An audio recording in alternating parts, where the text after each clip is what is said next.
Never saw a man meet death with finer courage. Don't let her stay in there too long.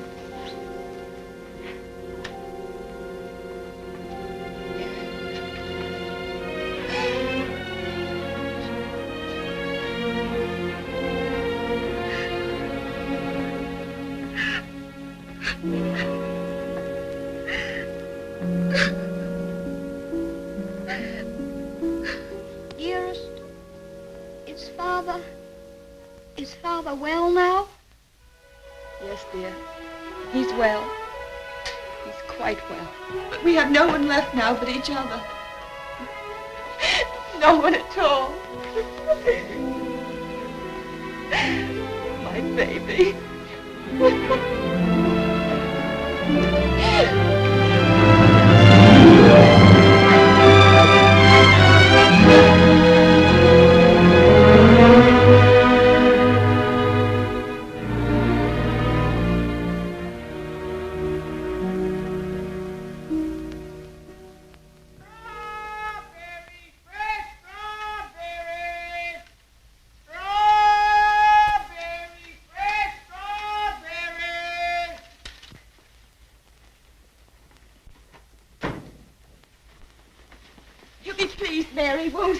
The darling.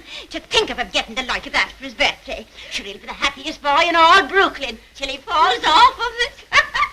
Yeah.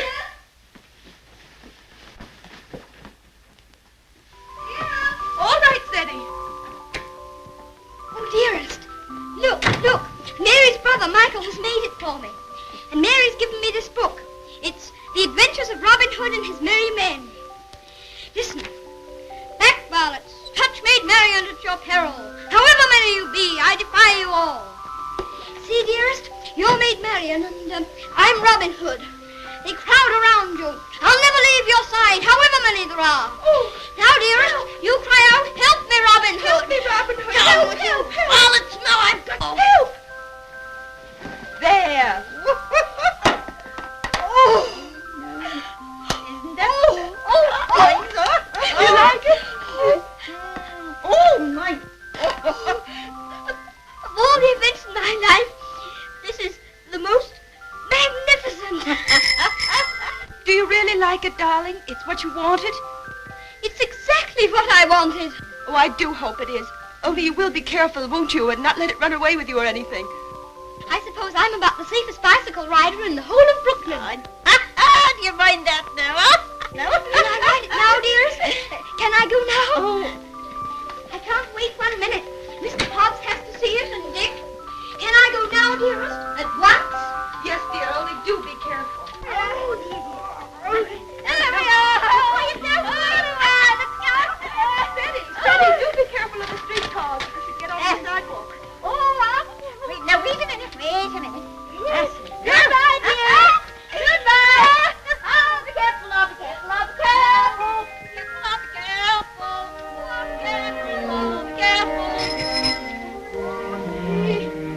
Good morning, Mrs. McGillicuddy. Good morning, Shetty. A very good morning. How are your bones today, Mrs. McGillicuddy? Oh, none too good after the rainstorm yesterday. Oh, they ate last night something cruel. Ties me up in knots, the rain does. Does it? How very peculiar. But it's a fine day to go bicycle riding. Oh, I suppose so. For them that has bicycles and can ride them. I suppose everybody who has a new bicycle will take it out and ride it today. Glory be to goodness, and whose bicycle might that be? It's mine. It's my birthday present from dearest. Oh, it's a daisy show. Fine enough for the president to ride. And it has all the latest improvements. Oh, sure it sounds like the bells of St. Patrick. Sure, it's the luckiest boy in the world, John. Well, I'll have to be going. Oh, I nearly forgot. Please choose my apple now, Mrs. McGillicuddy. But would you mind keeping it for me until I get back? Sure.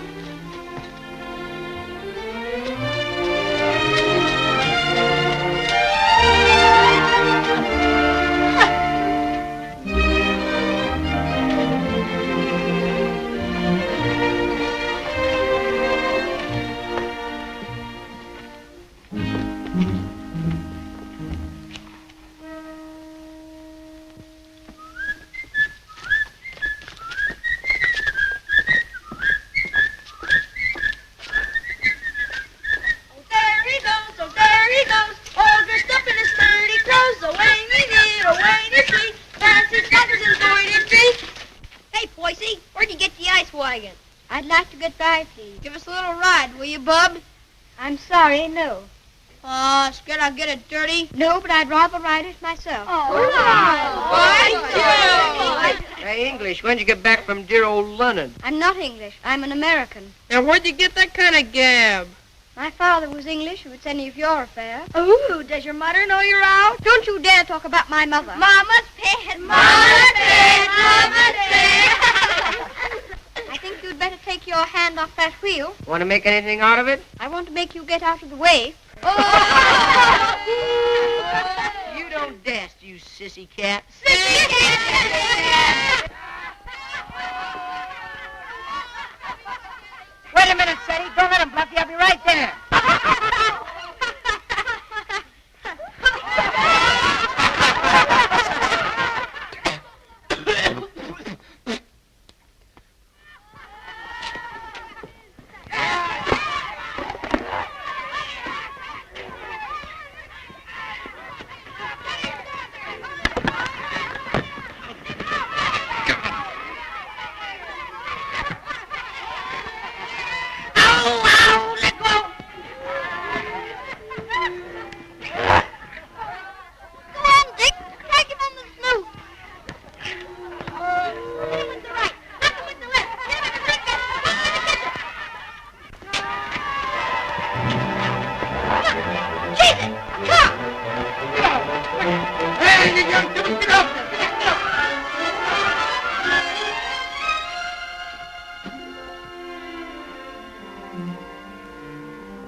Oh, why couldn't that copper leave us alone? We had him licked.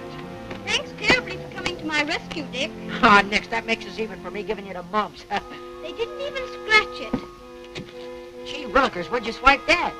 Dearest gave it to me. Isn't it magnificent? It's a lot of palooza. I want you to be the very first person to ride on. Oh, thanks.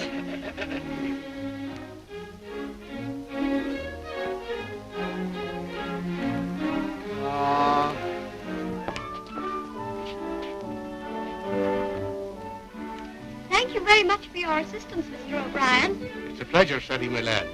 Of course, I think we might have won anyway. Sure, and don't I know it? But I had to keep you from committing murder. I tell you what, Dick. I'll just go once around the block, and then you can ride it down to Mr. Hobbs' store. Make it later, 'cause right away I gotta go see my brother Ben off. He's going out west. Who is he? Where? Texas? No, Chicago. Oh, that'll be splendid, riding Mustangs and shooting bears. Here's my brother Ben now. Come on, Dick, I've got to leave. Well, come on down to Mr. Hobbs' store as quickly as you can.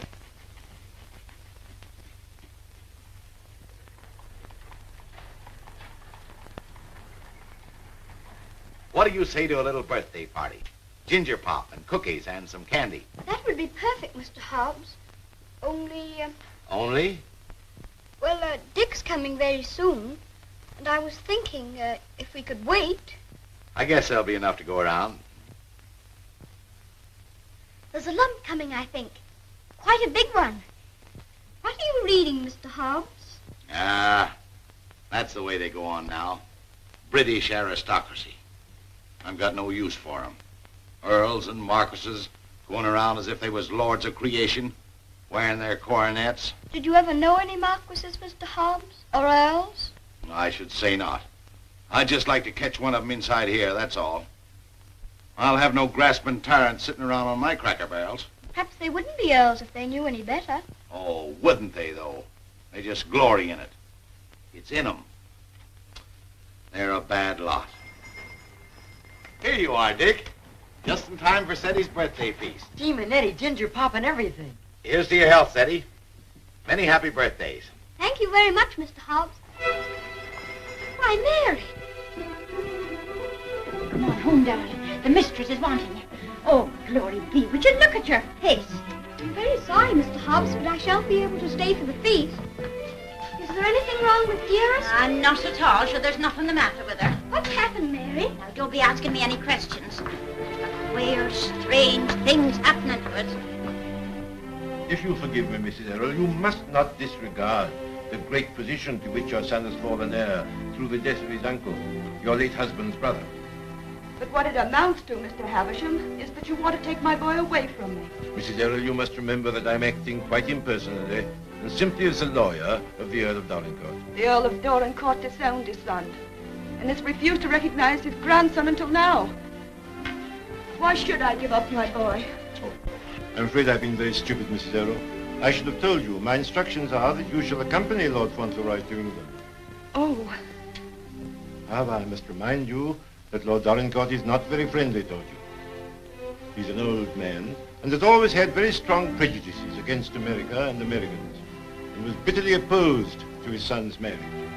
He's fixed in his determination not to see you. You live at the lodge and a suitable income will be provided for you. The only stipulation is that you make no attempt to visit your son at the castle, nor even enter the park gates. There's your sister, Mary. Hello, Bridget. Why, what's the matter?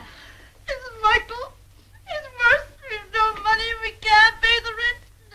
I don't know what I'm going to do. Now, Bridget, I've more important things to attend to. I wonder what your husband's wishes would have been in this matter. You knew my husband? Yes, I knew Captain Errol well and liked him, as everybody did. He was greatly attached to his old home. Yes, I know. He, above everyone, would have appreciated what this means to your son, the very great advantages he'll have. Yes, you're right. My husband would have wished it. Mr. Havisham, I must ask you to let me tell Freddie about this in my own way and in my own time. He must never know his grandfather dislikes me. If he did, it would make it harder for them to be friends. Very well. Your son will thank you for this when he's a man. I hope his grandfather would love Freddie. He has a very affectionate nature and has always been loved.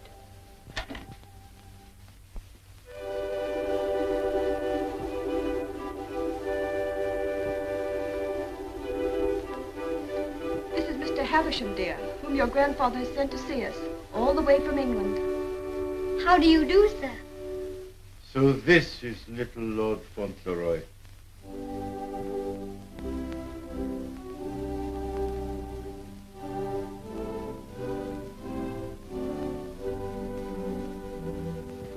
You see, dear, your grandfather has no more children now, and he's very lonely. So he wants us to go and live with him in England. Because he's an earl, and you are his heir, you will have a new name, Lord Fauntleroy. And someday you will be the Earl of Dorincourt. Oh, dearest, do I have to be an earl? None of the boys are earls. Can't I not be one? I'm afraid it can't be helped, dear. Just think, dear, soon we'll be starting for England. Do we have to go to England, dearest? I'd much rather not. Oh, what will Mr. Hobbs say?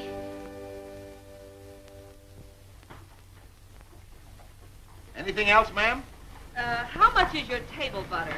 13 cents a pound, ma'am. 13? Why, the last I bought was only 12.5 cents. That must have been last month. It's 13 today. Oh, indeed. Well, never mind the butter.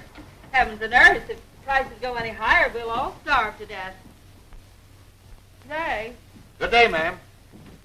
Hello, Sadie. What's the matter? Mr. Hobbs, do you remember what we were talking about yesterday morning? It seems to me we was talking about England. Yes, and earls, don't you remember? Oh, yes. We did touch 'em up a little. That's all. You said you wouldn't have them sitting around on your cracker barrels. So I did. And I meant it, too. Just let 'em try it, that's all. Mr. Hobbs, one is sitting on this barrel now.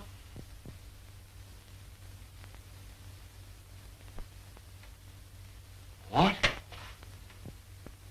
Yes, I am one. Or I'm going to be. I won't deceive you, Mr. Hobbs. It's the heat.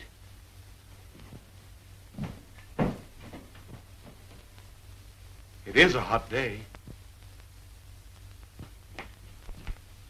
How do you feel? Got any pain? Thank you, I'm all right. I'm sorry to say it's true, Mr. Hobbs.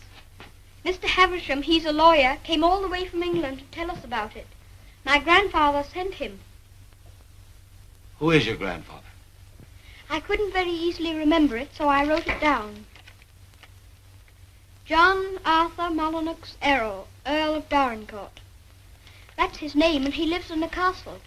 2 or 3 castles, I think. All his sons have died now. That's why I shall be an earl. Now I'm Lord Fauntleroy. Well, I'll be jiggered. One of us has got a sunstroke. Oh, no, we haven't. We'll have to make the best of it, Mr. Hobbs.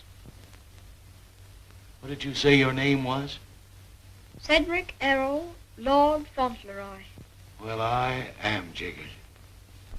Well, you always did talk more English than American. You think there's no getting out of it? I'm afraid not, Mr. Hobbs.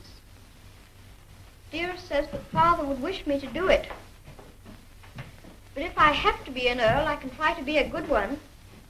I'm not going to be a tyrant, Mr. Hobbs. And if there's ever to be another war with America, I shall try and stop it.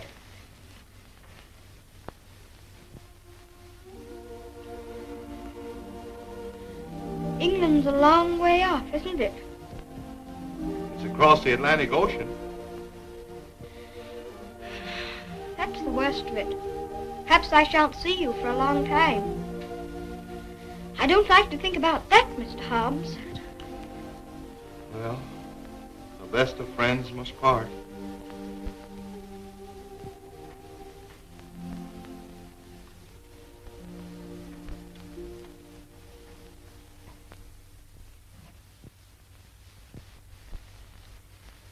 I'm afraid, Mr. Havisham, our American food must seem very strange to you. A little, ma'am. I find that muffins are biscuits and biscuits are cookies. But the cooking's excellent. And after all, it's the company that makes a meal exquisite, not the food. Thank you, Mr. Havisham. When you're an earl, you'll give splendid dinners in one of the most beautiful castles in England. Do you know, I'm not sure I know exactly what an earl is. And I think if anybody's going to be one, he ought to know, don't you? Would you mind explaining it to me? Well, someone is made an earl generally because he's done some service to his sovereign or some great deed. Oh, that's like the president. Oh, is it? Is that why your presidents are elected? Yes, sir. When a man is very good and knows a great deal, he's elected president. Then they have torchlight processions, and bands, and everybody makes speeches. I used to think perhaps I might like to be president, but I never thought of being an earl. Being an earl is rather different from being a president. An earl is generally of very ancient lineage. What's that? Very old family. Extremely old. Oh, that's like the apple woman. She's 100, I should think.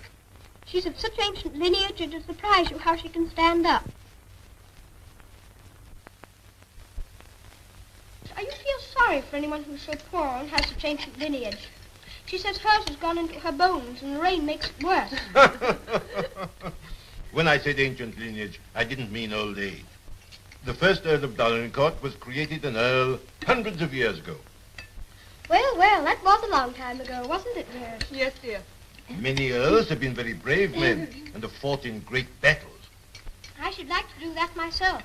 My father was a soldier and a very brave man, as brave as George Washington. I'm glad earls are brave. That's a great advantage. Would you excuse me a moment, please? There's someone I must see. Oh, certainly, of course.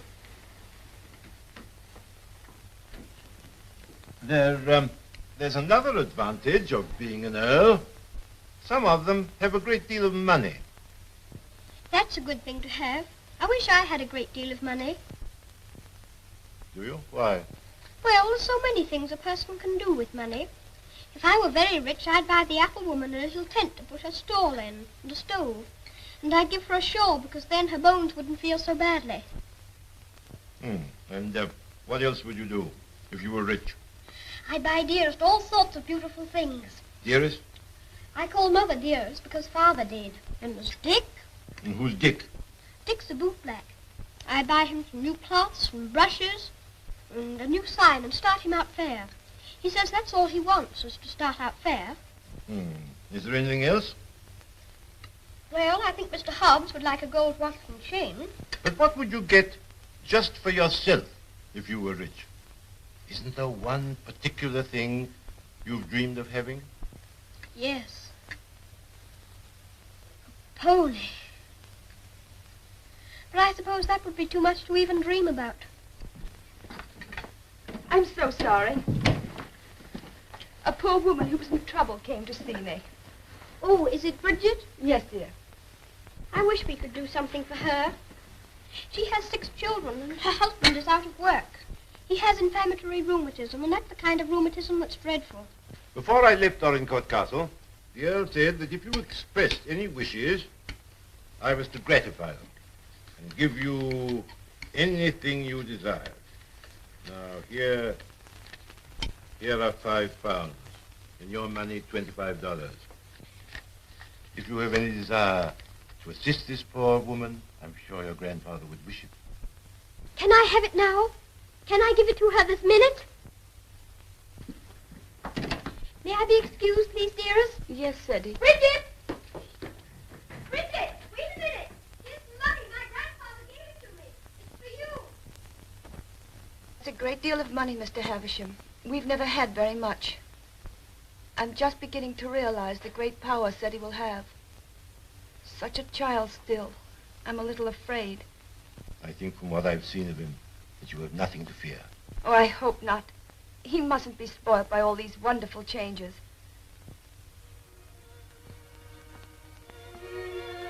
She cried. She said she was crying for joy.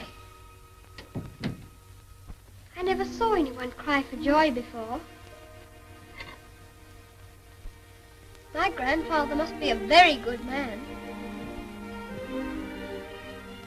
It's more agreeable being an earl than I thought it was going to be. In fact, I'm almost quite glad I'm going to be one.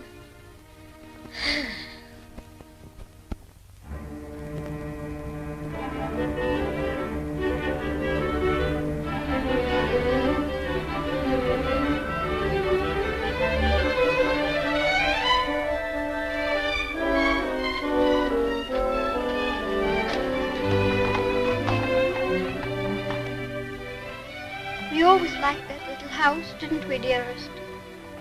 We always will like it. Yes, darling. Yes.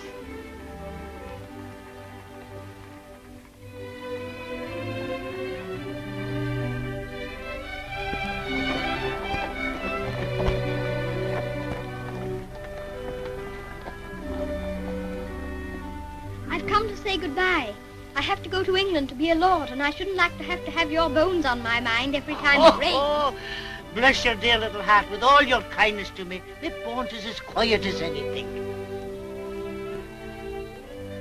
Can I give you a kiss for love? Of course.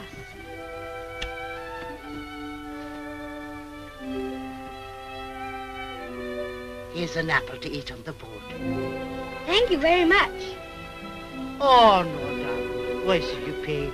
As my late husband used to say, this one's on the house. Thank you again.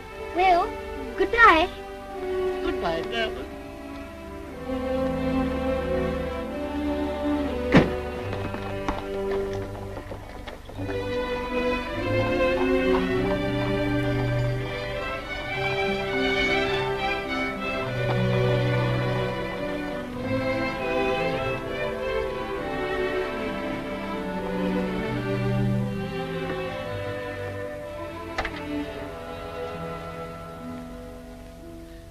Well, Well, well, well, well, goodbye. I hope trade'll be good. Gee, if trade gets any better, I'll be rolling around in diamonds and pearls. That would be splendid, wouldn't it?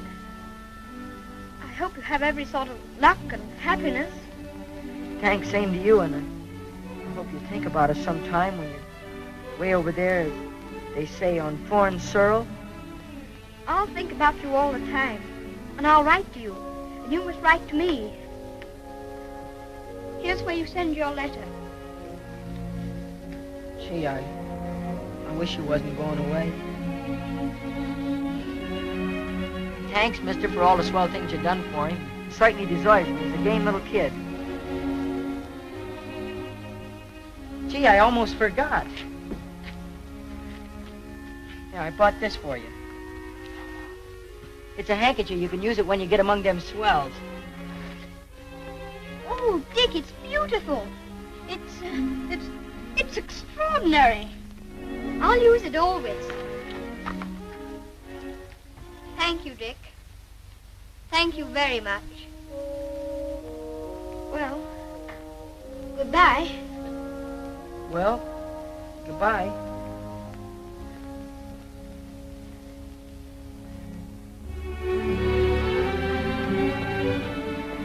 Would you mind very much not going in with me? I think this time I'd better be alone. Certainly, I quite understand.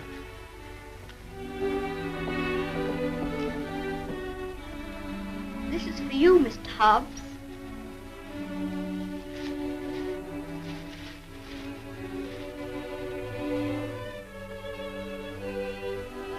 It'll look fine when you're smoking it.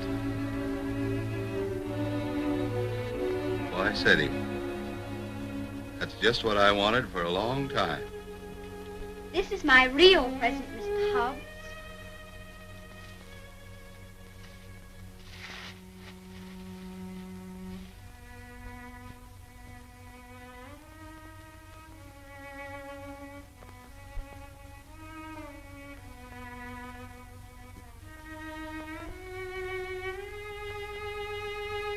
There's something written on it, inside the case. I told the man what to say. You read it.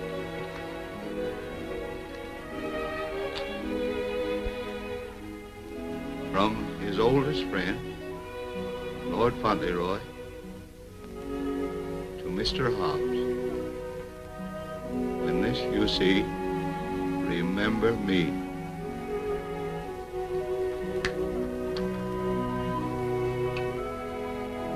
When this you see, remember me.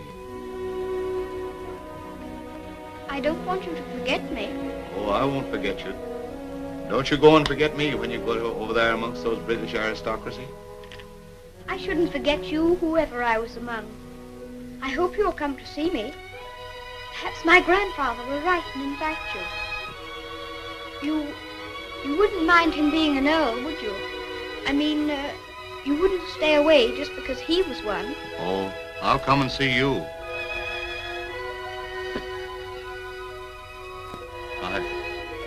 I won't be able to help myself.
Castle, dearest? No, this is Court Lodge, where you're...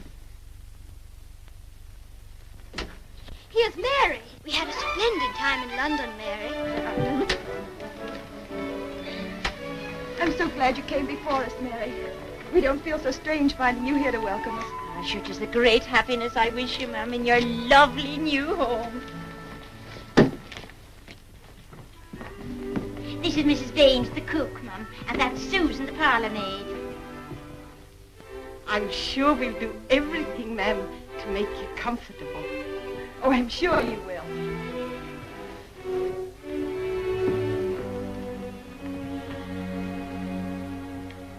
I must say goodbye. The carriage is waiting to take me to the castle. I must tell the Earl of your safe arrival. He needn't go tonight. I'd so like to have him with me my first night here. No, I'm sure Lord Dorincourt won't expect his grandson tonight. Tomorrow will be time enough. I dread so to tell him that we're not going to live together anymore. I'm a coward, I know, putting it off so long, but it's the most difficult and most cruel thing I've ever had to do.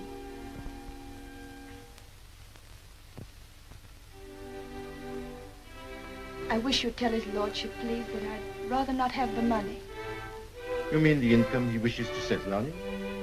I have a little money of my own. It's quite enough to live simply on. I must accept the house, of course, because that makes it possible for me to be near Seti. I'm grateful to him for that, but... He'll be very angry. He won't understand it at all. I think he will understand. He must understand that I can't accept money from a man who hates me so much that he's separating me from my boy. I'll deliver your message.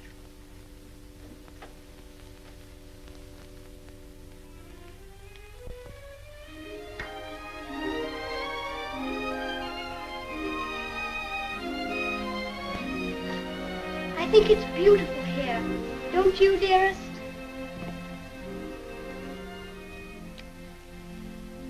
Seti, darling, there's something I must tell you. You're not going to understand it, I know. But I want you to believe me as you always have when I tell you it's for the best. Tomorrow, Mr. Havisham will take you to your grandfather, and you will live with him at the castle. But I shall not go with you. This pretty house will be my home, and Mary will be here to look after me. But, dearest, you don't mean... You can't mean that we're not going to be together, just as we've always been. Oh, no, I can't. I couldn't. I won't. I won't. Seti, you must be brave and sensible. If there are some things you can't understand now, you'll understand them later. It's best for you to live there. There are good reasons why it is. You mean you want me to go away from you? Of course not, darling. But now you're growing older, and we must trust, help one another without asking any questions. You know, Seti, your grandfather loves you, wants you to love him. He's so kind, he wants you to be happy and to make other people happy. But, dearest, I can't be happy without you. But you won't be without me all the time. I'm not far from the castle here. You'll run in and see me every day. You'll love the castle. And there'll always be something new and interesting to tell me. And I'll have things to tell you. Oh, Seti, we'll have such good times together. We'll be finding things out, both of us. We'll be explorers. Yes. Like Mr. Stanley and Mr. Livingston. That'll be exciting. Every night, when it grows dark, I'll put a candle in the window to guide you through the jungle, Mr. Stanley.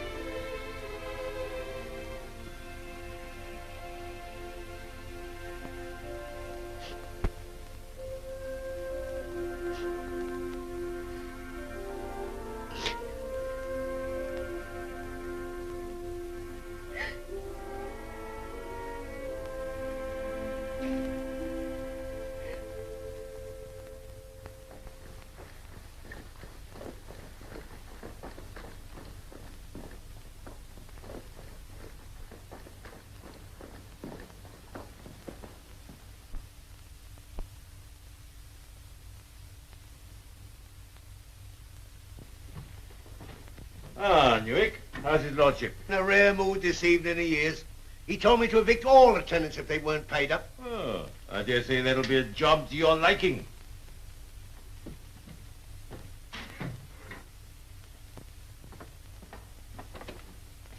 Oh, sir.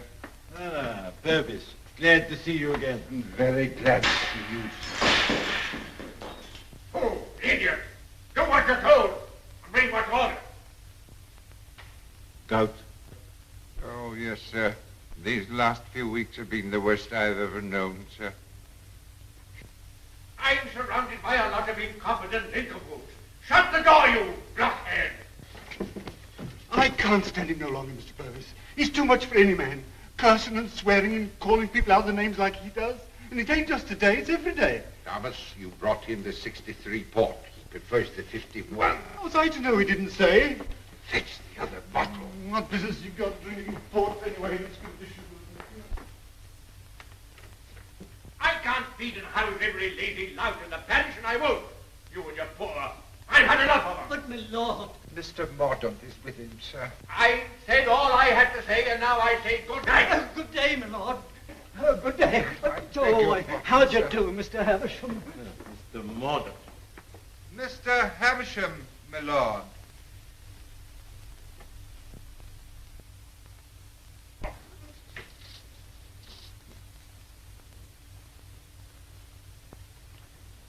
Well, Havisham. Lord? Come back, have you? Put that cushion right for me, will you? I careful.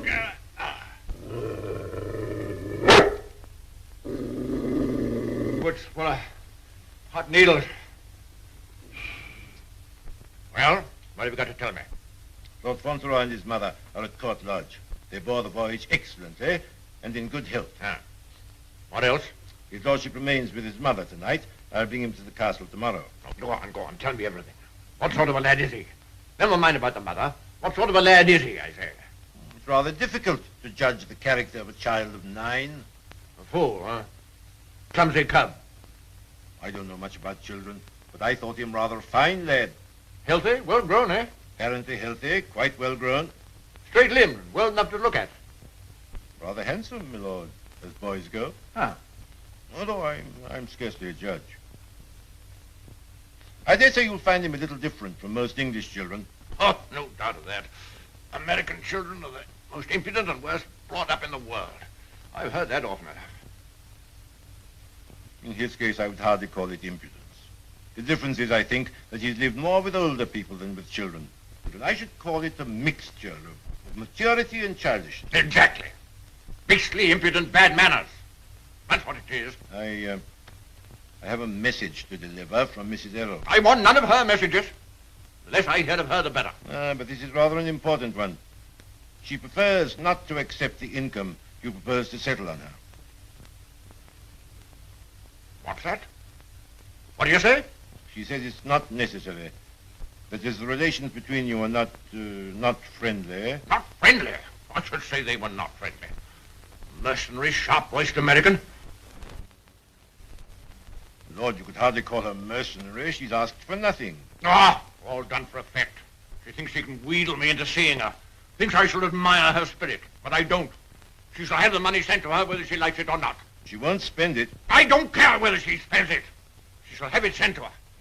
She shan't tell people that she's got to live as a pauper because I'm doing nothing for her. Huh?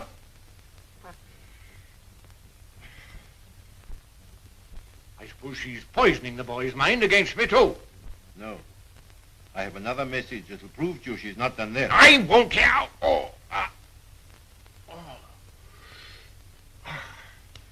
She asks you not to let Lord Fauntleroy hear anything that might lead him to understand that you're separating him from her because of your prejudice against her. She says he wouldn't comprehend it, that it might make him fear you in some measure, or at least cause him to feel less affection for you. She wants there to be no shadow on your first meeting. Come now, Havisham, come now. You don't mean the mother hasn't told him? Not a word, my lord. Nothing has been said to the boy to give him the slightest doubt of your perfection. She's prepared to believe you the most amiable and affectionate of grandparents. In fact, he already regards you as a wonder of generosity.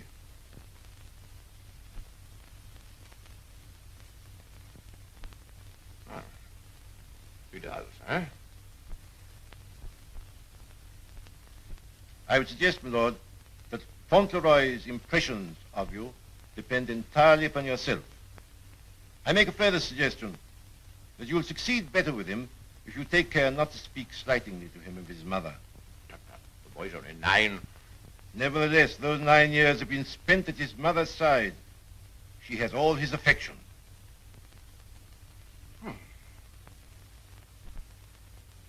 So he thinks me generous, eh?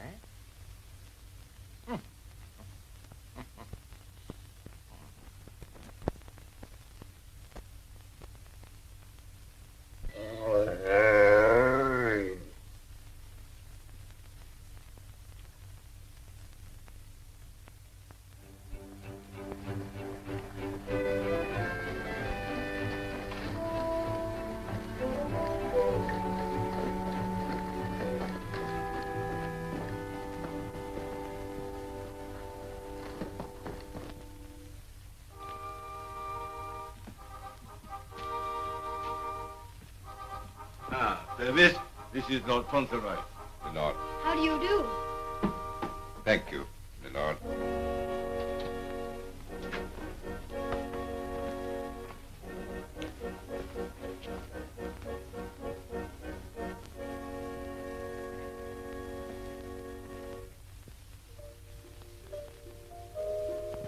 My lord.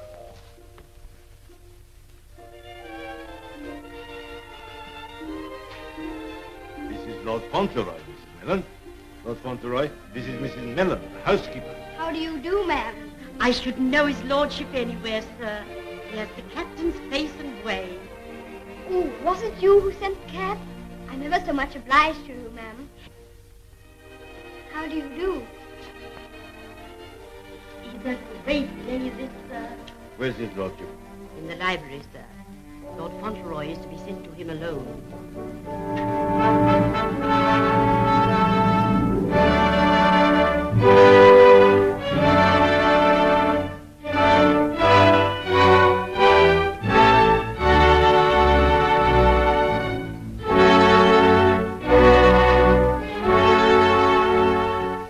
Lord Fauntleroy, my lord.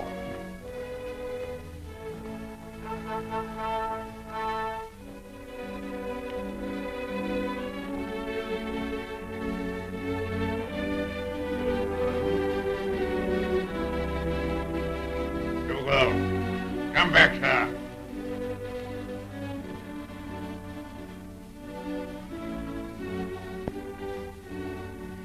How do you do, sir?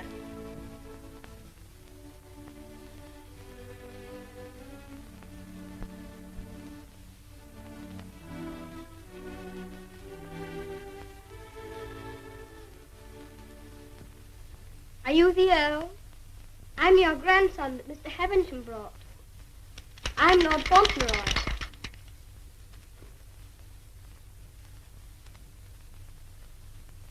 I hope you are quite well. I'm very glad to see you. Ah, you're glad to see me, are you? Yes, very.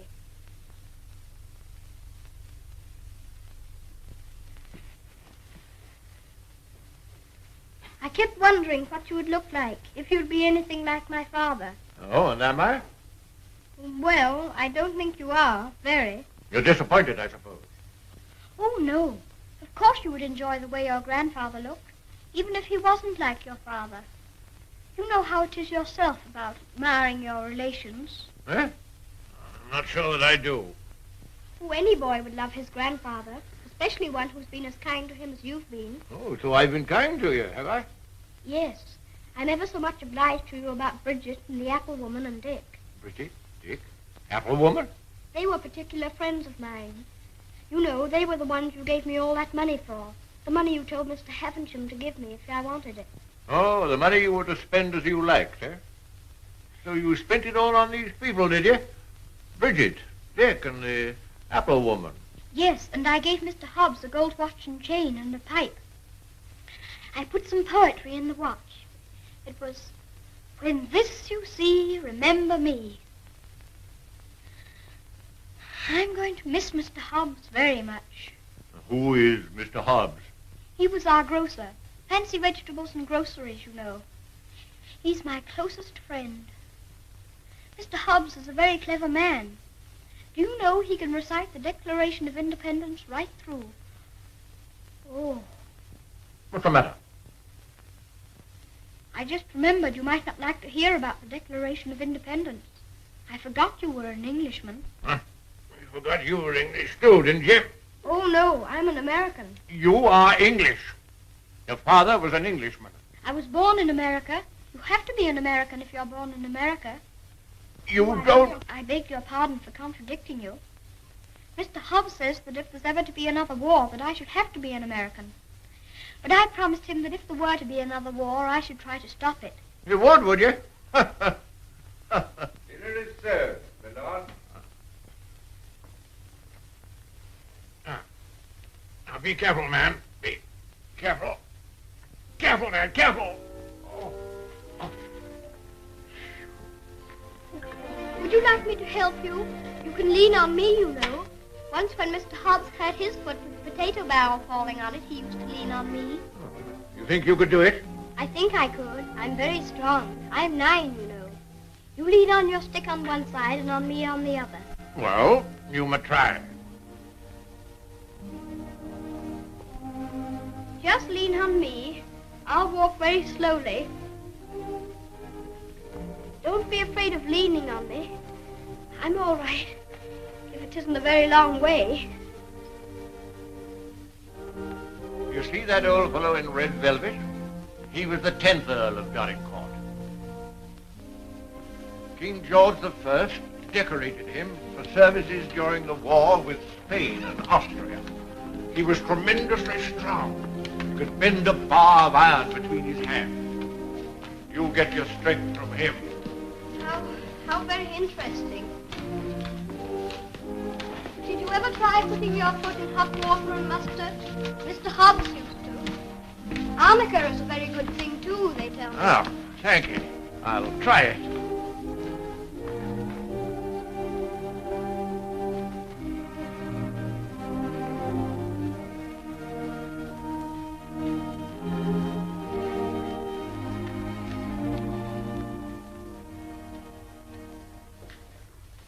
It is warm, isn't it? A person can't help getting warm in the summertime. Great heavens! What's that? It's a present from Dick. Isn't it beautiful? When this I see, I shall always remember Dick. Yes, I should think you would. It'd be difficult to forget him.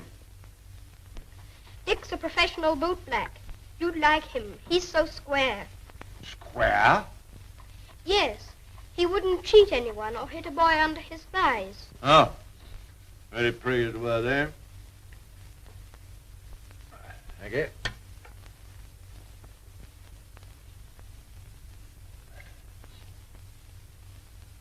What's the matter?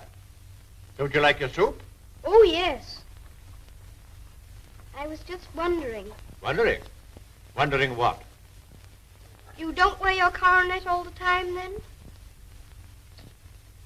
No. It doesn't become me. Mr. Hobbs said you wore it all the time. But after he thought it over, he said he thought you must take it off sometimes to put your hat on.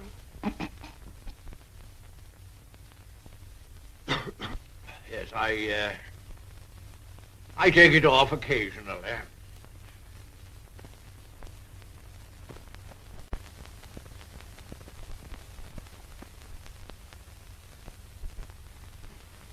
You must be very proud of your house. I never saw anything so beautiful. But it's a very big house for just 2 people to live in, isn't it? No? You think it's too large? Well, I was only thinking that if 2 people lived in it who were not very good companions, they might get a little lonely sometimes. Thank you. Do you think I shall make a good companion? Yes, I think you will. I think you should be almost as interesting as Mr. Hobbs. Huh. Mr. Hobbs and I were very great friends. He was the best friend I had, except...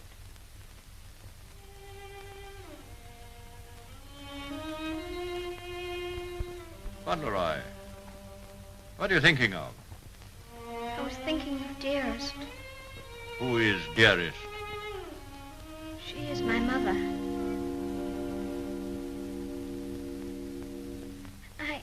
I think I'd better get up and walk up and down.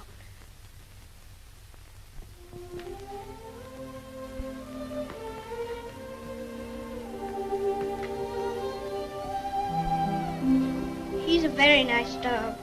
He's my friend. He knows how I feel. How do you feel?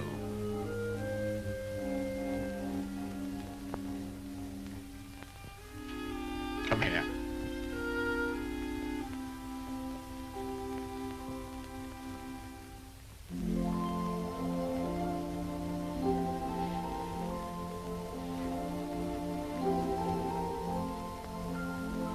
You see, I never was away from my own house before. It makes a person feel a strange feeling when he has to stay all night in another person's castle instead of his own house. But Dearest is not very far away from me. She told me to remember that. And after all, I'm 9, you know. And I can look at the picture she gave me. Look, you press the spring and it opens, and there she is.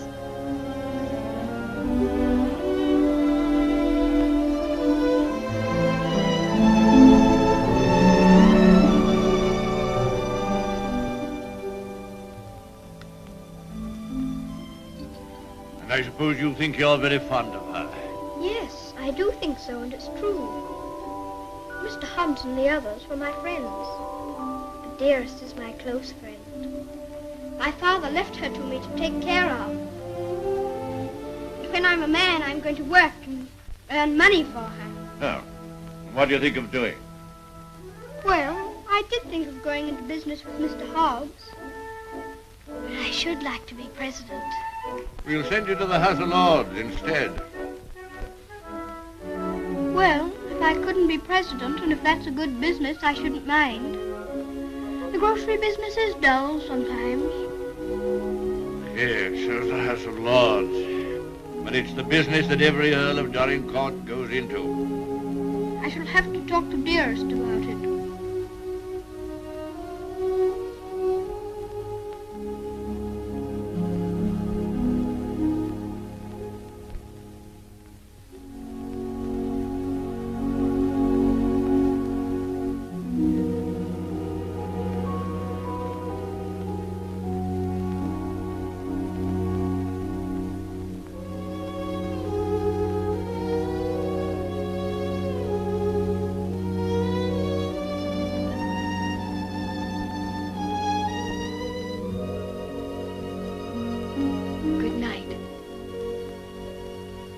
Keep you all the night. Morning, Thomas. Good morning, sir. His lordship? In the library, sir. And such goings on I never heard in all my life. Do you think it'd be all right for me to see him? Oh, yes, sir. He's expecting you.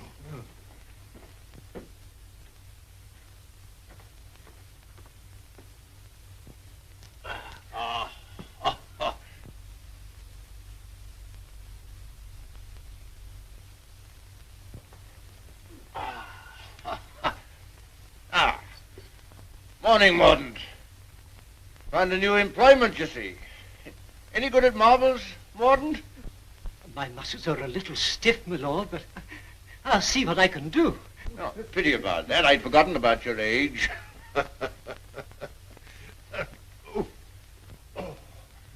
This is the new Lord Fauntleroy. Fauntleroy, this is Mr. Mordaunt, rector of the parish. I'm very glad to make your acquaintance, sir. I'm delighted to make your acquaintance, Lord Fauntleroy. Well, what is it this morning, Mordaunt? Who's in trouble now? It's one of your tenants, my lord. Higgins of Edge Farm. York has told him that if he doesn't pay the rent, he must leave the place. He's a bad tenant. Always behind, York tells me. He's devoted to his wife and children. If the farm is taken from him, they may literally starve. That's like Michael. Huh? I forgot we had a philanthropist here. Come here. What would you do in this case? Well, if I were very rich, I should let him stay and give him things for his children. Nonsense. You're Lord Fauntleroy. Time you learn to deal with these situations. You can write, can't you? Yes, but not very well. Well, go over to the desk and write Newick his orders.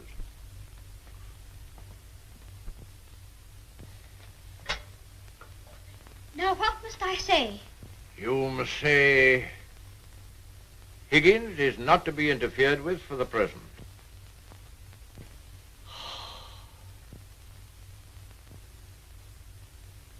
And sign it Fauntleroy.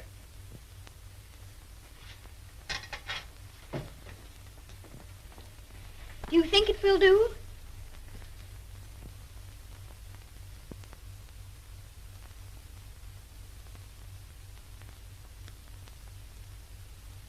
Yes. Higgins will find it entirely satisfactory.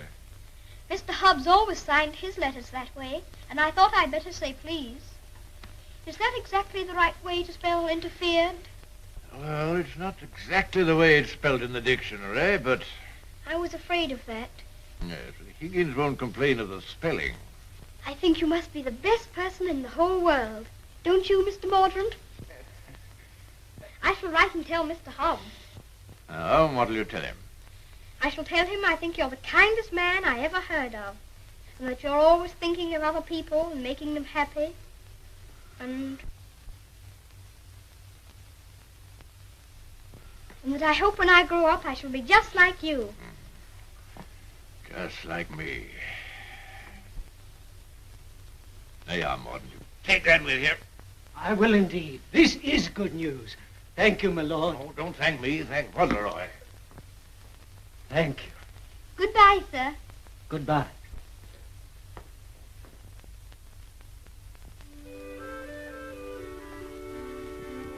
May I go to see Dearest now? I think she'll be waiting for me. There's something for you to see in the stables first. Ring the bell. In the stables?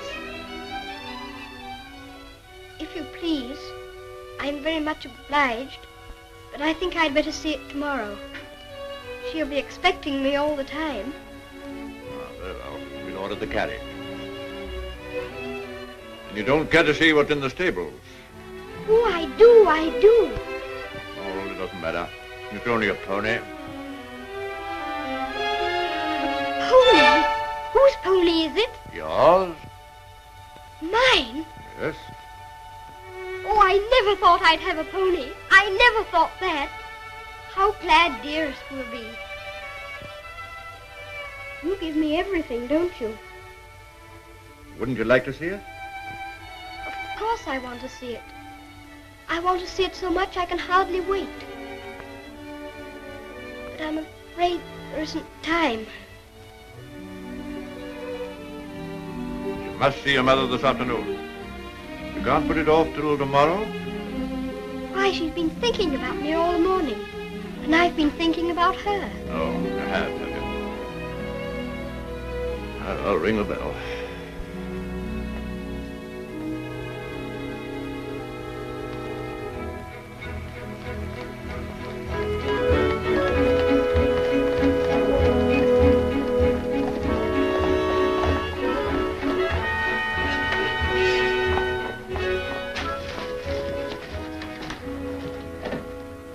Let me give you your stick. Just lean on me when you get out. I'm not going to get out. Not to see Dearest? Dearest will excuse me. Go and tell her that not even your new pony will keep you away.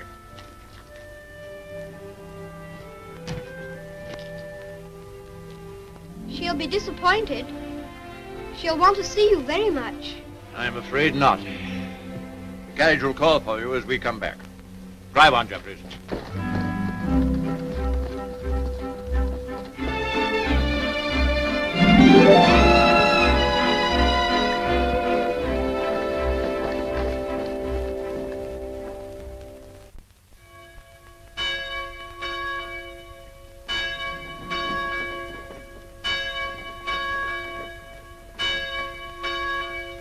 It's a shame.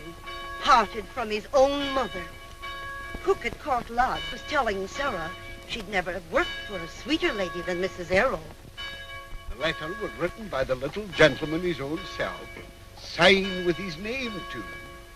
Fauntleroy, as large as life. The little precious. Aye, that's the mother. Pretty young thing, too. Good morning, ma'am. Good morning. God bless you, ma'am. Thank you. Good morning, ma'am. Good morning. It's his lordship coming to services. That's a new notion.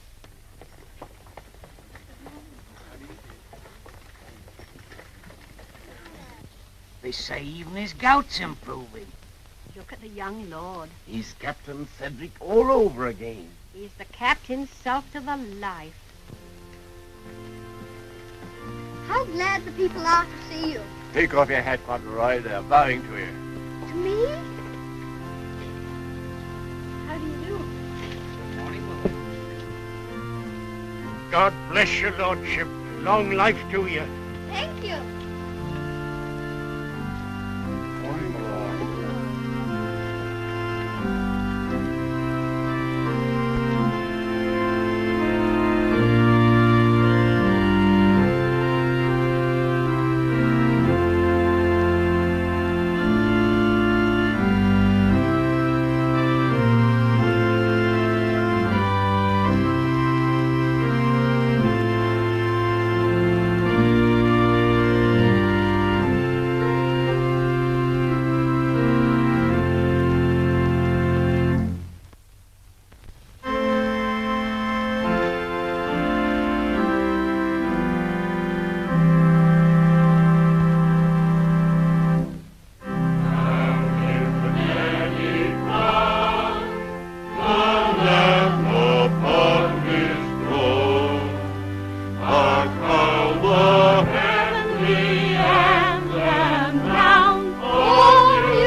Yes, I suppose he's come to have a look at his new landlord. Yes, my lord.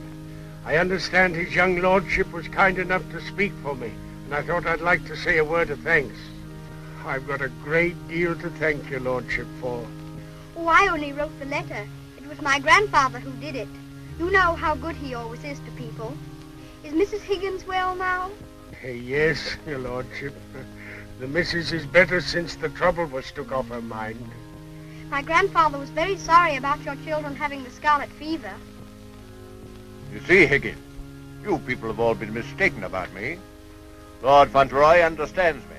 If you want a little reliable information on the subject of my character, apply to him. Get in the carriage, Fauntleroy.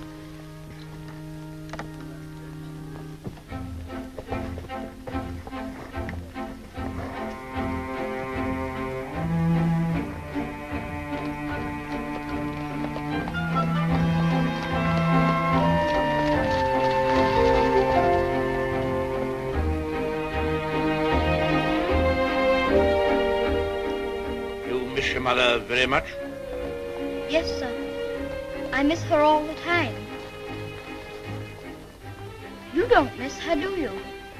I don't know her. I know, and that's what makes me wonder. She told me not to ask any questions, and I won't, but You see her almost every day, don't you? Isn't that enough? We used to see each other all the time. And we could tell each other things without waiting. Well, don't you ever forget about her? No, sir, never. I shouldn't forget about you, you know. If I didn't live with you, I should think about you. All the more.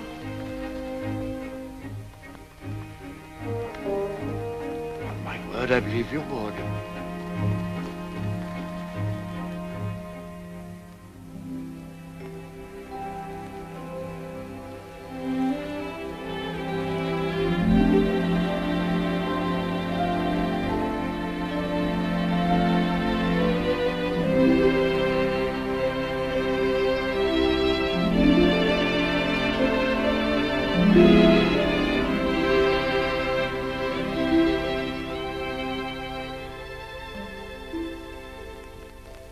Such a good Earl, he reminds me of you. He is a universal favorite. Well, reminds me of you. Think of that now. He's known this Earl only a little while, and we was lifetime acquaintances. I don't know as I want him to be reminded of me by this Earl. They've been using influence on him, I bet you. You're right. They got twisty ways, those aristocrats. They'd wheedle their little finger around your heart as soon as look at you. All for their own purposes, mind. It's a pity they're making an oil out of him. Yeah. He would have been a shining light in the grocery business. A shining light. Do you know any particulars about that stuff like castles and oils? No, not much. Except they're haughty and mean. Sure's a Jim Dandy letter he wrote. Almost as good as seeing him. Only it ain't, of course. Oh, he was a plum daisy of a kid. I bet you sometimes he wishes he was back here. I do. You lonely? Oh, not so bad. Where you living now? Oh, me and two other fellas, we got a room in a lodging house. The other two fellas, they get drunk and fighting, but it's cheap. Oh, that's no sort of a place for a lad like you to be living. Now, look here. I got a clean, dry loft over my stable, and there's no bed you can have. Why don't you come here and stay? Won't cost you a cent. Gee, do you mean that, Mr. Hobbs? Well, certainly I do. Yahoo! Gee, Mr. Hobbs, talking about oils. You ain't no oil, you're a prince. Oh, sure.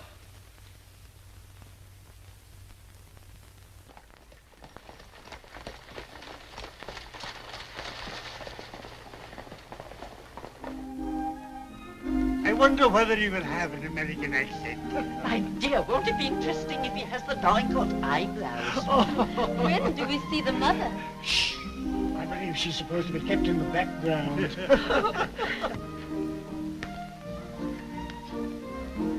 Well, Marmaduke, is this the boy? Yes, Constantia, this is the boy. Fauntleroy, this is your great aunt, Lady Lorridale. How do you do, great aunt? How do you do, young man? You're like your father. I loved him more than most people in this wicked world. Oh, did you know my father? Know him? Of course I do. Oh, then you must meet Dearest. She will enormously like to talk to you about him. You see, I was the only one she could talk about him to who knew him.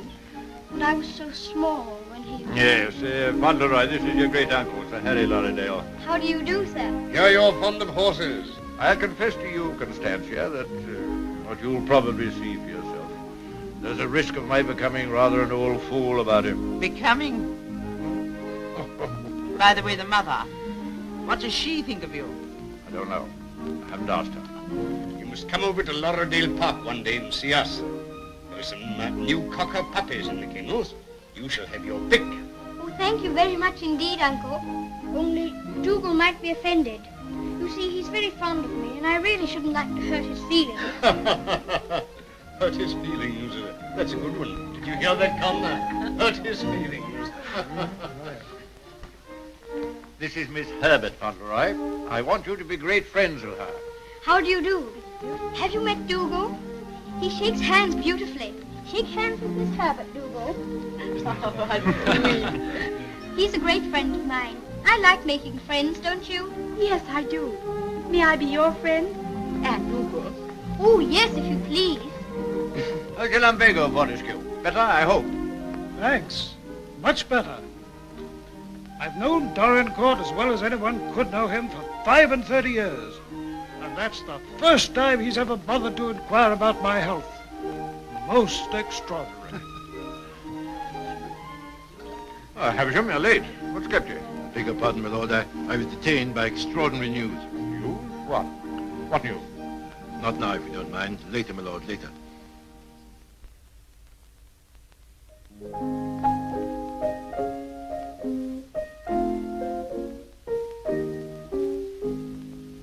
The young May moon is beaming, love.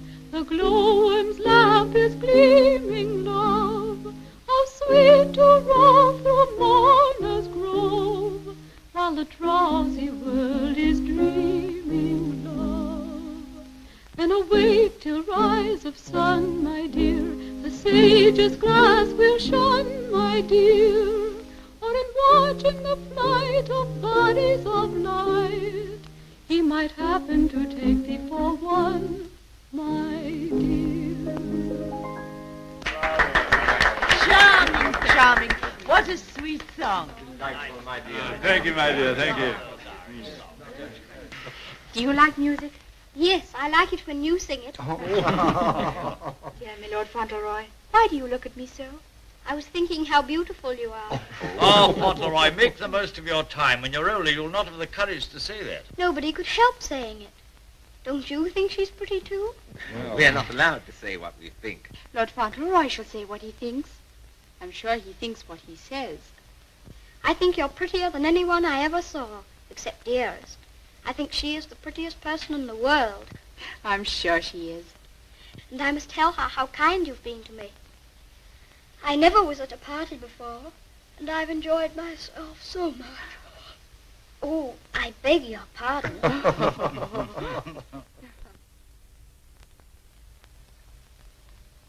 Good night, little Lord Fauntleroy. Sleep well. Thank you very much.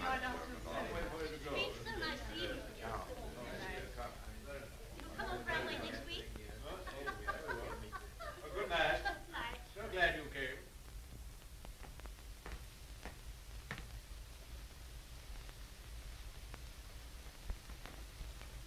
Well, Havisham, what in the world's the matter?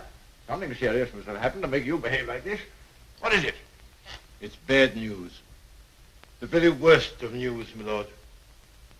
I'm sorry I have to be the bearer of it. Why do you look at the boy so? You hang over him like a bird of ill omen.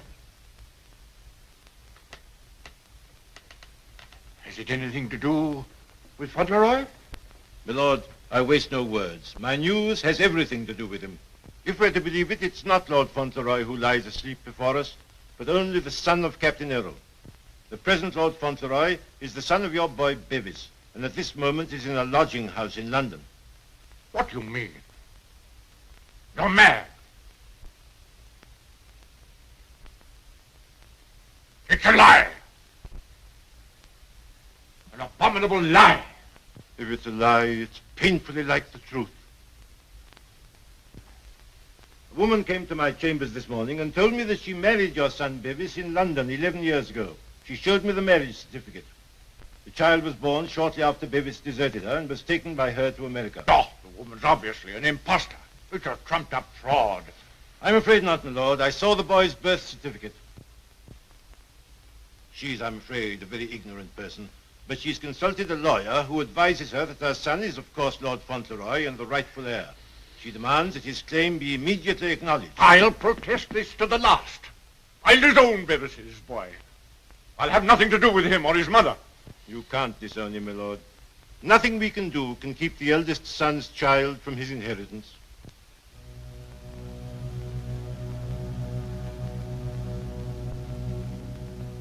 The woman you say is an ignorant, vulgar person, eh? She can hardly spell her own name. She's obviously uneducated and openly mercenary. And I objected to his mother.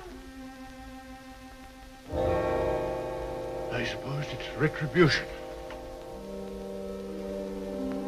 If anyone had ever told me I could be fond of a child, I wouldn't have believed them. I always detested children. I owe them more than most. But I'm fond of him. Oddly enough, he's fond of me. You know, Havisham, I'm not popular. I never was. But he's fond of me. Never was afraid of me. Always trusted me. Yes, Havisham.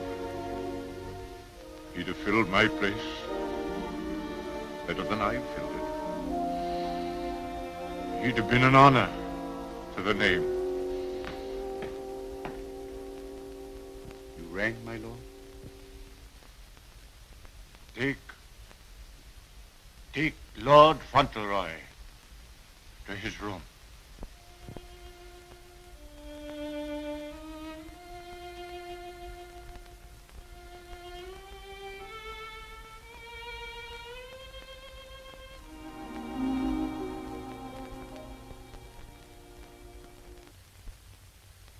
What a pity.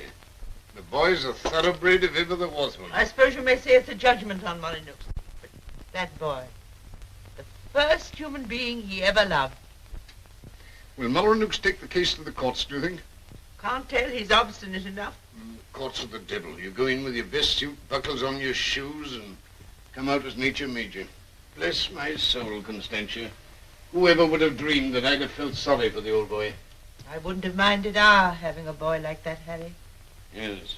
Bit of luck for us, little girl, if we had. Huh? I'll tell you one thing. If his little lordship loses his title, the village loses the best friend it has. Aye, that's right. And I'll tell you another thing. It'll drive the Earl mad if this goes wrong for him. Why, he's been so proud of the boy, you'd hardly believe it if you knew him for what he was before. And the new one's no lady, that's sure. Bold-faced thing, that's what she is. The dark-eyed, brazen-faced wench. Is the Earl coming now with Mr. Havisham?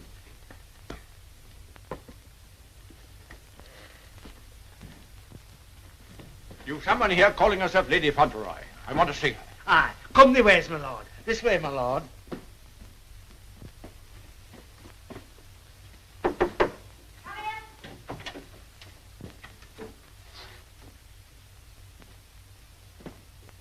Earl of Dorincourt.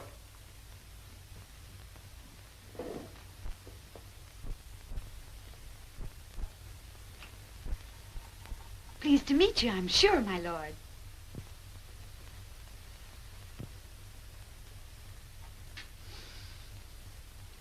Bevis?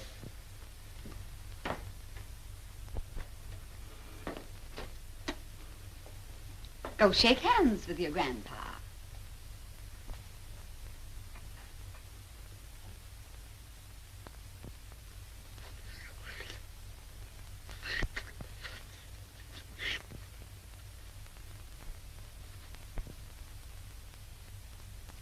So that's the way you're going to treat your grandson, is it? Ah, you needn't try to look so fierce about it. He's your grandson, all right. Yes, my lord. We have proof of the young gentleman's birth. He is the son of the late Lord Fauntleroy. Allow me to introduce myself. Joshua Sneyd, at your service. My card. I've already had the pleasure of making Mr. Havisham's acquaintance. Lady Fauntleroy has placed all the evidence in my hands. I can assure you, my lord, it is sufficient to justify her case should it come into court. But may I suggest that we come to an arrangement and settle this matter amicably on a friendly basis? Friendly? Ha! Look at him staring at me as though I was dirt. Me, his own daughter-in-law. Oh, your son Bevis married me, all right. And a fine rotter he was. But he was the father of my boy, and I can prove it. Lady Fauntleroy, please. You may think you can fight me, but a lot of good it'll do you. They don't love you around here, and you know it. I've heard plenty about you and your dirty, snobbish pride. Plenty of pride you'll have when I'm finished with you. Unless you want to climb down off your high horse and get reasonable with your own flesh and blood. Lady Fauntleroy... You shut up! I'll stop at nothing, do you hear? I'll drag this case through every court in the land. I'll let the whole world know what you are. You and your precious son, Bevis, deserting me and his own child, a babe in arms. How I've suffered, heaven only knows. And you standing there looking at me and my boy as if we was scum. You ought to be ashamed of yourself. say you married my eldest son. If that's proved to be true, the law's on your side. In that case, your son will be Lord Fauntleroy, and you will be provided for. But I warn you, the matter will be sifted to the very bottom. I'll only add that I want to see nothing of you or your boy as long as I live. After my death, you can, unfortunately, do as you please.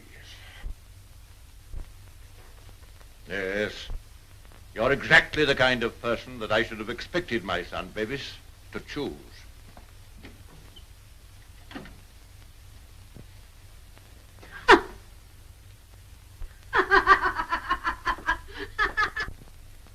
I'm afraid, Dorincourt, there can be no two opinions.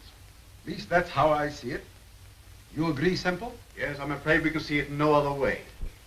But it's monstrous. That woman and that boy are utterly unfit. Alas, the law can take no cognizance of such things. I sympathize, Dorincourt, more than I can say. Sympathize? What's the use of that? If we take it to the courts, you think there can be only one result? I'm afraid so. The birth certificate, everything we have, point the same way. If you take it to court, you'll have the expense and the notoriety, and only, I fear, one possible result. Perhaps the boy won't turn out so badly as you fear. Perhaps you can do something with him. That boy? That oaf?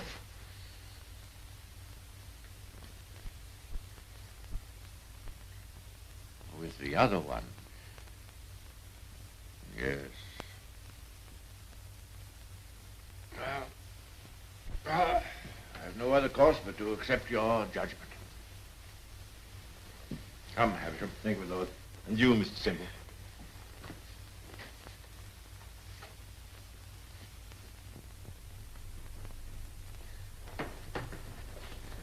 It's the Earl, ma'am. The Earl itself. Show him in.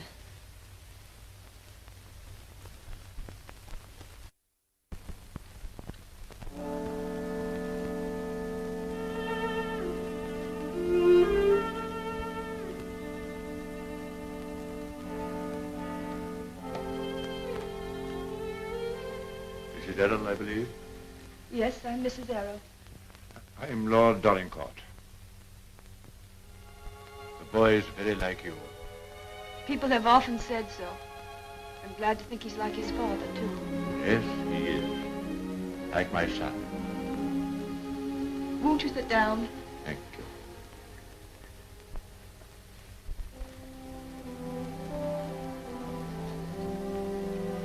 I've come to tell you that I've had the very best, the highest legal opinion. I'm sorry. This outrageous woman and her child. Perhaps she cares for him as much as I care for Freddie, my lord. Her son is Lord Fauntleroy. Mine is not. Yes, I'm afraid you're right. Perhaps you would have preferred that Freddie should not be the Earl of Dorincourt. It's a very magnificent thing to be the Earl of Dorincourt, my lord. I know that. But all I care about is that Freddie should be what his father was. Brave, just, and kind, always. A striking contrast to what his grandfather is, eh? I haven't had the pleasure of knowing his grandfather. I know my little boy believes you. I know that Freddie loves you. Would he have loved me if you told him why I didn't receive you at the castle? No, honestly, I think not. That's why I didn't wish him to know. Well, there are very few women who wouldn't have told him. Yes, Freddie is fond of me. And I'm fond of him. I can't say that I was ever fond of anyone before. But he pleased me from the first. I'm an old man. I was tired of my life. But he's given me something to live for. More than that. More than that. I'm proud of him. I was satisfied to think that one day he'd be taking my place as head of the family.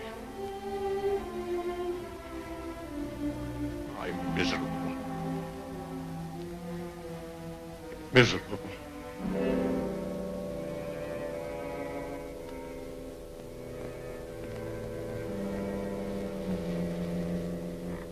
Please sit down.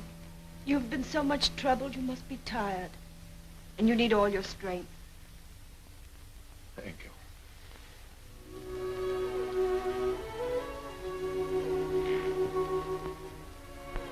Perhaps it's because I'm miserable that I've come to you. I used to hate you. I've been jealous of you.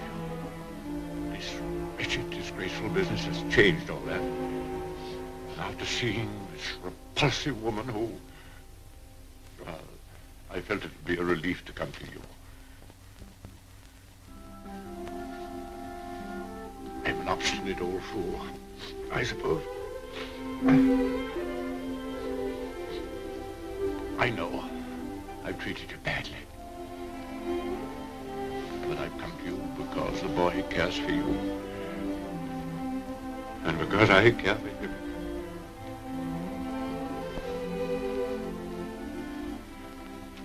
Treat me as well as you can. For the boy's sake.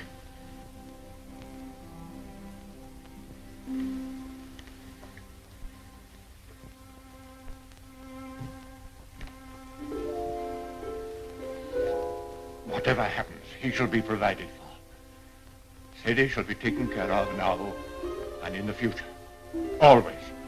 Thank you. You like the house? Oh, very much. It's a cheerful room. May I come back again and talk this matter over? As often as you wish.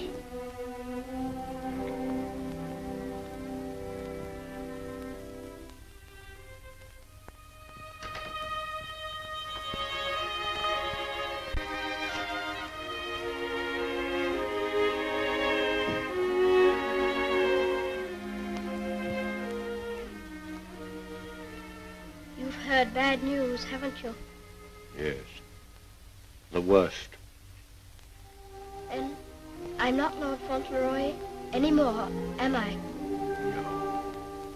She's beaten me. Then the other boy, he will have to be your boy now, won't he? Like I was? No. He'll have to live in the castle if he's Lord Fauntleroy, won't he? Common little brat shall never enter this place in my lifetime. I'll take care of that.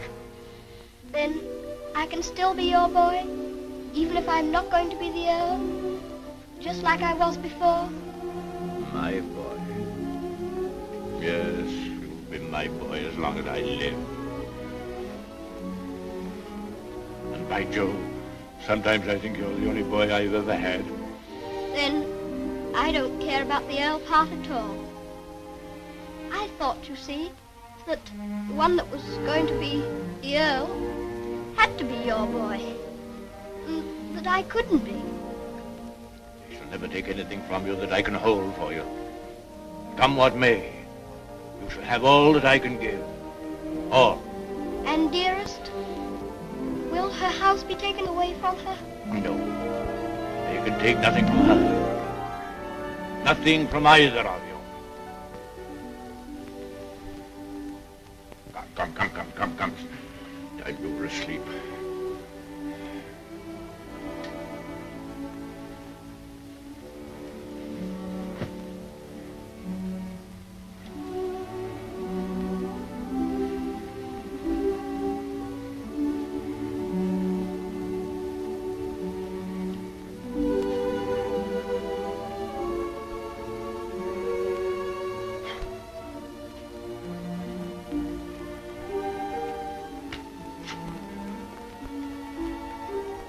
Good night, Grandfather. Good night, my boy.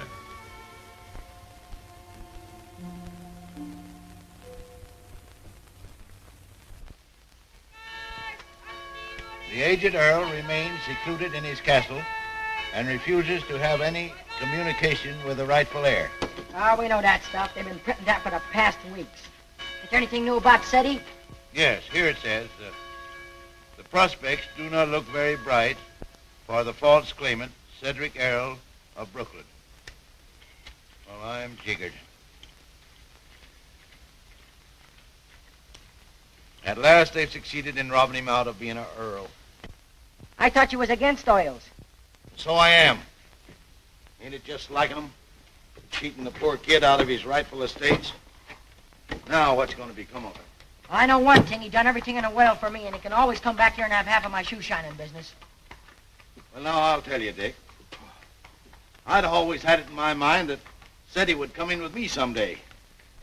He'd be a shining light in the grocer business. The new Lady Fauntleroy was formerly an actress. She is said to have played in New York and London. Continued on page 5. Here's a picture of her.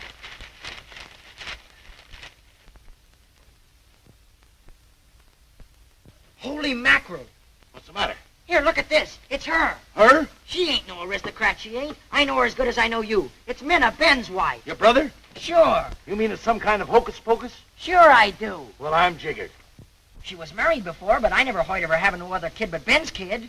You mean the one Ben went out to Chicago to look for? Sure. Maybe she had another kid in England. Maybe she did and maybe she didn't. We'd ought to do something about this. You're dead right we oughta. But we got to get the proper advice. Gee, I wished I knew Alderman Murphy. I know Alderman Murphy. You do? Yeah, come along. Let's go right now. Them Earls, they've always had a spite against us Americans ever since the Revolution. What a place. What a hole. I'm sick to death of it. Cooped up here, week in and week out with nobody to talk to. You're complimentary. I wasn't meaning to be. And grateful. You're getting your money, aren't you? Business is business, you know. Business. I'm sick of business. I want some fun. Why don't you go up to London for a while? London? Not on your tintype. Nothing but please that old devil up at the castle better than to see me clear out. Well, I'll stay here in this rotten country pub. You've lived in worse places in your time, I've no doubt. That's none of your business. You keep a civil tongue in your head or I'll hand you your walking papers. I wouldn't. What do you mean?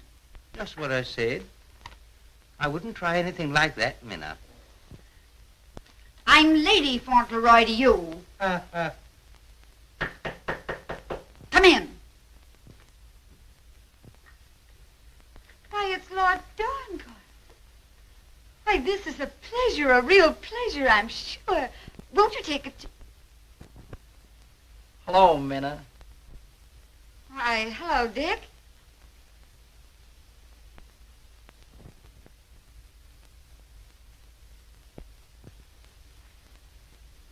Why, Ben, what are you doing here?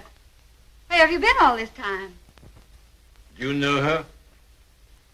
Funny if he didn't, seeing as how he was my second husband. Where's the child? What child? You know what child, our boy Tom. Oh, Ben. But you know, you must have heard. Someone must have told you. Told me what? It was pneumonia. Only 3 days and he was gone. It broke my heart. I meant to write you, but I didn't know where you were. If that's true, who is this boy you've got with you? That's none of your business, Ben Tipton. Can I see him? No, you can't. Tell us, please, why Mr. Tipton should not see your boy. Oh, hello, Uncle Dick. Well, I'll be jiggered. You shut up! You're a dirty pair, you are. Coming all this way to spy on me, trying to do me hurt. I'll have the law on you for the way you're hounding me. You... Silence! Come here, Tom.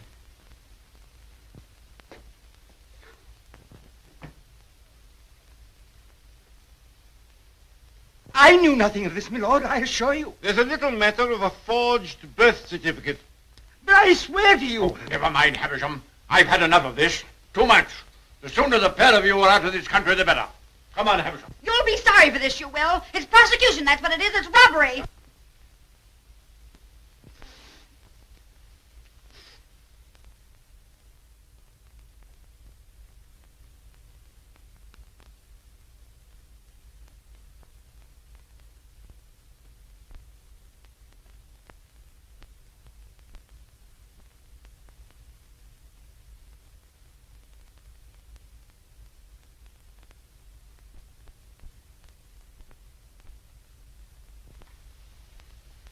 This will be somewhat in the manner of a museum, my lord? Well, not exactly a museum, Mr. Hobbs. They're portraits of my ancestors. Your aunt's sisters? All of them? Well, I'll be jiggered. Your great-uncle, he must have had a family. Did he raise them all? I mean that they were earlier distinguished members of the family. Do you know, Earl, I used to have a very poor opinion of you aristocracy, but I've changed. I'll take you, for instance. You're a pretty good sort, even if you are an Earl. I'm very gratified.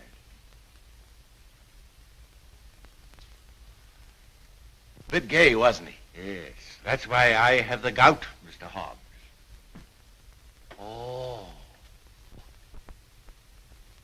And they was all Earls, and said he's going to be one, and own all this. And he'll be worthy of it, Mr. Hobbs. Sure he will.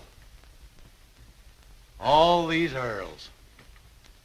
You know, I wouldn't have minded being one myself.